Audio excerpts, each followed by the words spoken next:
बदल गई, मेरा लिंग बदल गया, जेंडर बदल गया। तो उसको पहली बार अनुभव में आता है कि यार मैं तो कभी मरा ही नहीं यार, मेरी तो पैकिंग बदलती रही। तो ये अनुभव आते ही और वो ये भी देखता है कि यार पिछले जन्म में मैं कुछ और था, इस जन्म में कुछ मैं और हूँ, अगले जन्म में कुछ और हूँ। तो उसको लगता है कि यार इसका मतलब है कि मैं तो यात्रा मेरी जारी रहती है, शरीर मेरे ज़रूर मर जाते हैं।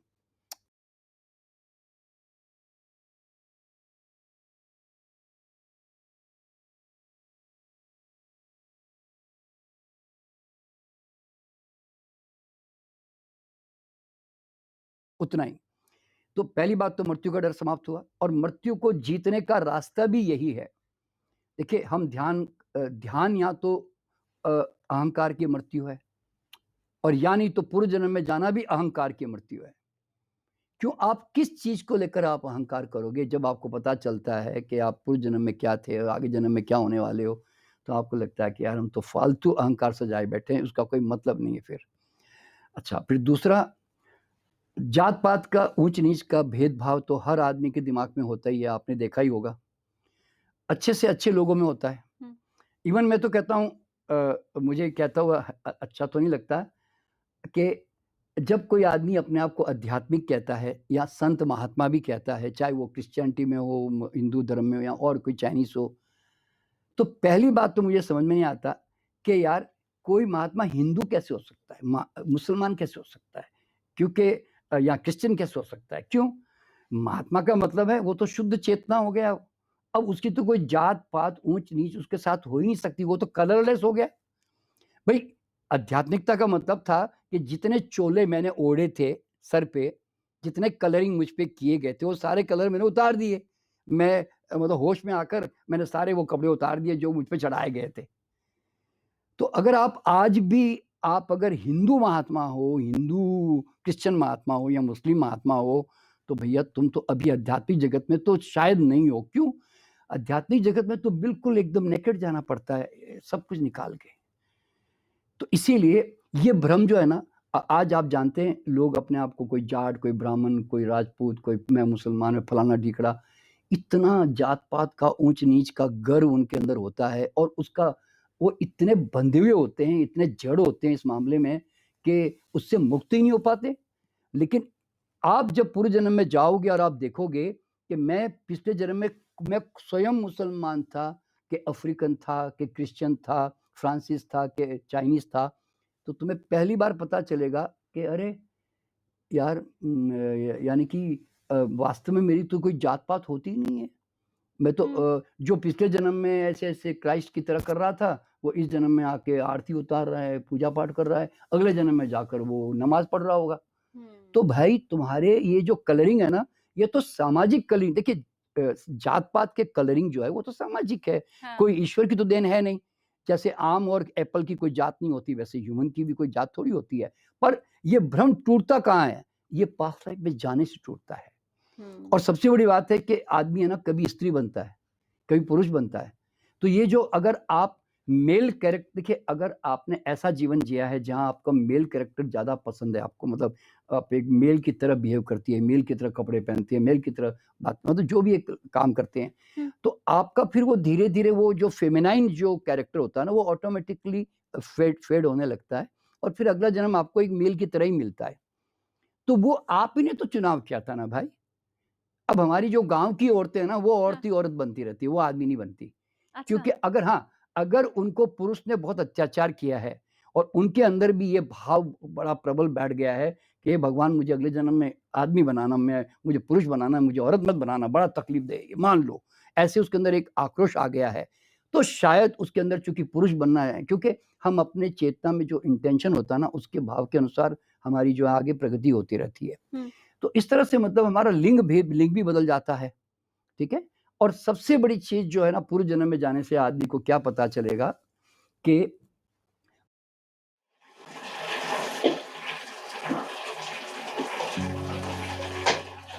आज जो कुछ भी मेरे आस-पास घट रहा है ना अच्छा-बुरा अच्छे संयोग, बुरे संयोग, अच्छी परिस्थितियाँ, अच्छे मतलब कोई फ़ायदा कर रहा है, कोई नुकसान कर रहा है, जो भी गरीबी है, अमीरी है, आपको लगेगा कि यार सब कुछ बड़ा नियम से घट रहा है। सबसे पहली बात हर आदमी को ये सोचनी चाहिए, किसको पड़ी है तुम्हारे जीवन को बनाने की, बिगाड़ने की संसार में?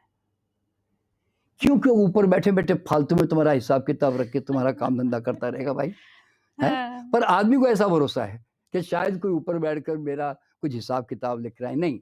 हाँ। हर आदमी के अंदर परमात्मा ने है ना एक सीसीटीवी कैमरा डाल दिया है, जिसका नाम है सबकॉन्शियस माइंड।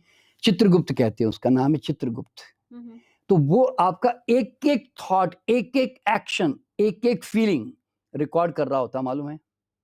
अगर मान लो मैं एक आदमी को देख रहा हूँ और ये आदमी मुझे पसंद नहीं आ रहा है, तो मैं अंदर से ऊपर-ऊपर से तो मैं उसको हाँ जी, नमस्ते जी करके मैं प्यार से बातें तो कर रहा हूँ, पर अंदर से कहता है साला नालायक कहीं उठ के चला जाए तो अच्छा यहाँ से। हाँ। तो एक्चुअल में संस्कार ये नहीं मेरे अब संस्कार ये इम्प्रिंट नहीं होंगे कि मैंने इसके साथ मैंने बाहर से नमस्ते की, वो नहीं इम्प्रिंट होंगे। मेरे अंदर क्या भाव चला वो इम्प्रिंट होगा। क्यों? वो एक्चुअल में वाइब्रेशन वो चल रहे थे, ये नहीं चल रहे थे। ये तो नाटक था ऊपर का। 2 चीज़ मुझे आपकी इस पूरी बात से समझ में आई। पहला जो मैंने आपसे पूछा था कि पास्ट लाइफ में जाने की ज़रूरत ही क्या है? पूर्व जन्म हमें क्यों जानना है?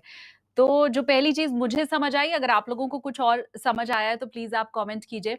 मैं ये समझ पाई सर कि आपकी जो संकीर्ण मानसिकता है, वो और खुल जाती है।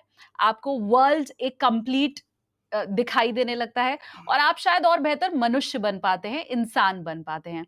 दूसरा गीता का श्लोक है नैनम छिन्दन्ति छिदन्ति शास्त्राणि, हाँ, नैनम शिवति पावक। हाँ, तो बस ये वही रूप है। बिल्कुल। और अगर आप इस श्लोक को उस ढंग में नहीं समझ पाए थे, तो आप सर ने जिस ढंग में आपको समझाया कि भाई आत्मा अजर अमर है, ना तुम्हें कोई शस्त्र मार सकता है, ना कोई अग्नि तुम्हें जला सकती है, ये आत्मा अजर अमर है। बस उसी को आप समझ लीजिए कि एक दूसरे तरीके से आपको एन.के. शर्मा सर ने समझा दिया है।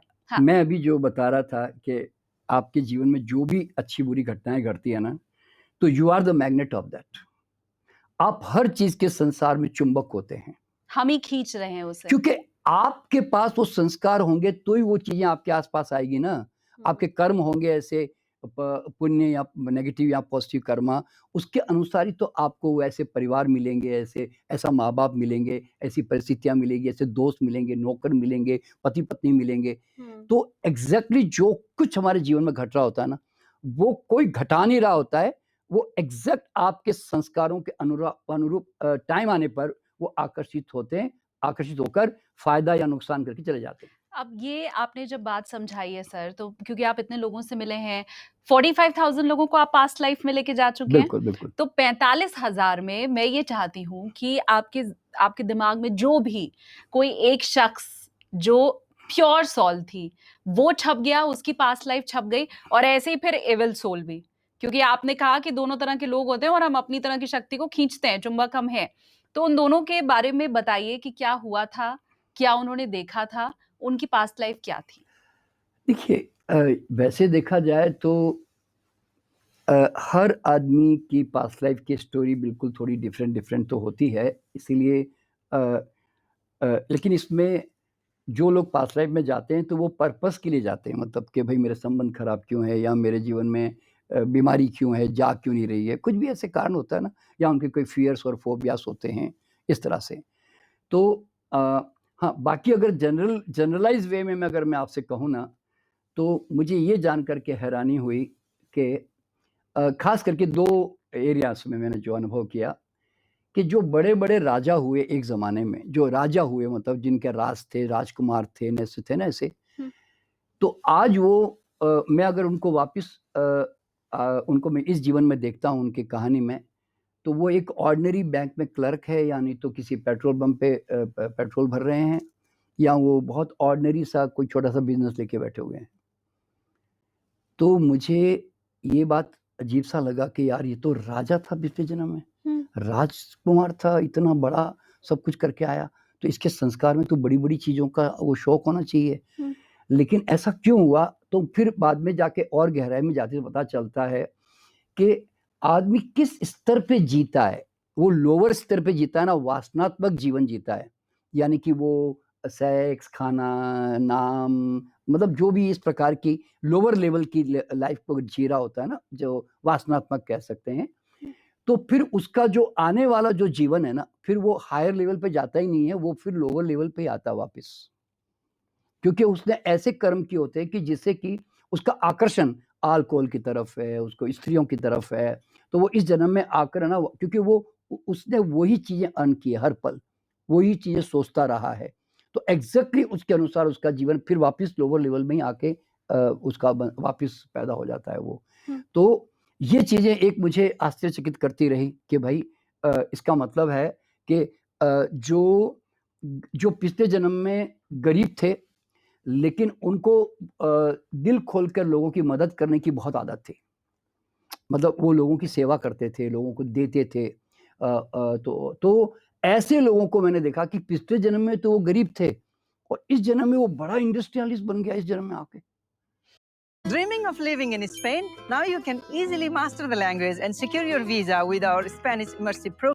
ऐसे कौन से आपने राजा की कहानी देखी? आप नाम भले मत लीजिए कि वो अभी क्या कर रहे हैं, अगर आप नहीं लेना चाहते क्योंकि ऑब्वियसली वो हाँ, आपके नहीं, क्लाइंट हैं। कॉन्फिडेंशियल हाँ, मानते हैं क्योंकि बेचारे जो जाते हैं वो कॉन्फिडेंशियल रखते हैं हम बिना लोग। नाम लिए हाँ, हम कम से कम हाँ, समझ देखिए पाएँ। हाँ, एक लड़का, एक सरदार मेरे पास में आया, वो आयरलैंड में ना किसी पेट्रोल पंप पे काम कर रहा है आयरलैंड में। तो उसको जाना था पास्ट लाइफ में, जब गया तो वो पिछले जन्म में राजा निकला। तो मैं हैरान हो गया कि भाई तू पेट्रोल पंप में काम कर रहा है, तो उसका फिर बाद में मैंने उसकी हिस्ट्री पूछी कि तेरे जीवन में क्या-क्या लाइकिंग है, डिसलाइकिंग्स है, सब बता मुझे। तो पता चला कि वो लोअर लेवल की जो लाइफ होती है, मतलब जो खूब नॉनवेज खाना, खूब अपना शराब पीना, ये करना, सब वो एक आदत सी उनकी थी। तो इसका मतलब क्या होता है कि हम वो चुनाव, देखिए आदमी वही फ्यूचर पाता है जो अभी इसी वक़्त चुनाव करता है। क्योंकि आप अपने बिलीफ सिस्टम और अपने चॉइसेस के बाय प्रोडक्ट होते हो, समझे ना आप? तो इसीलिए हमारा जन्म वैसे ही मिलता। और इसी तरह एक और आश्चर्यचकित जो मेरे जीवन में मैंने बात अनुभव की कि पिछले जन्म में कई लोग साधु थे, मतलब मंक थे। इस जन्म में वो बिल्कुल ऑर्डिनरी लाइफ जी रहे हैं। किसी के पति है, किसी के, पर हाँ, उनके अंदर स्पिरिचुअल इंक्लिनेशन है, लेकिन लाइफ ऑर्डिनरी है। मतलब